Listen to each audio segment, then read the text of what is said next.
இப்போ இந்த multi Baker எப்படி உருவாகுது, ஒரு ஸ்மால் கேப் ஸ்டாக் எப்படி மிட் கேப் லார்ஜ் கேப்பா மாறுது அப்படிங்கிறப்ப பேசிக்கா இது ஒரு 3 ஃபேஸ்ல நடக்குது. First accumulation face. ஸோ இந்த இடத்துல வந்துட்டு இந்த எஃப்ஐஐ, டிஐ இந்த இன்ஸ்டிடியூஷன்ஸ்லாம் வந்துட்டு இவங்க வந்து ஓகே இந்த ஸ்டாக் வந்து நம்ம நல்ல பொட்டன்ஷியல் இருக்கு, கம்பெனி செமையா க்ரோ ஆயிட்டு வராங்க, ப்ராஃபிட்டும் சூப்பரா பண்ணிட்டு வராங்க, ஸ்டெடி க்ரோத் இருக்கு, இதை நம்ம வாங்கலாம், நம்ம வந்துட்டு ஒரு 10,000 கோடி ஒரு 1000 கோடி இன்வெஸ்ட் பண்ணலாம் அப்படிங்கிற மாதிரி நினைச்சிட்டாங்கன்னு வச்சுக்கோங்க. ஒரே நாள்ல போய் 1000 கோடி எல்லாம் போட மாட்டாங்க. அதை கொஞ்சம் கொஞ்சமா வந்துட்டு ஒவ்வொரு மாசம் 2 மாசம் 3 மாசம் இந்த மாதிரி கொஞ்சமா இன்வெஸ்ட் பண்ணிட்டே வருவாங்க.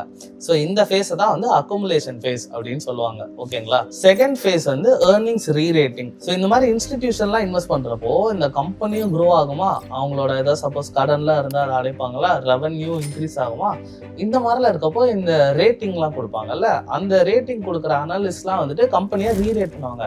ஓகே இப்போ இது வந்து இன்னும் இவ்வளவு பொட்டன்ஷியல் இருக்கு, இந்த கம்பெனியே வந்து இன்வெஸ்ட் பண்ணியிருக்காங்க அப்படிங்கிற மாதிரி அவங்க ரேட்டிங்கை ரீரேட் பண்றாங்கல்ல.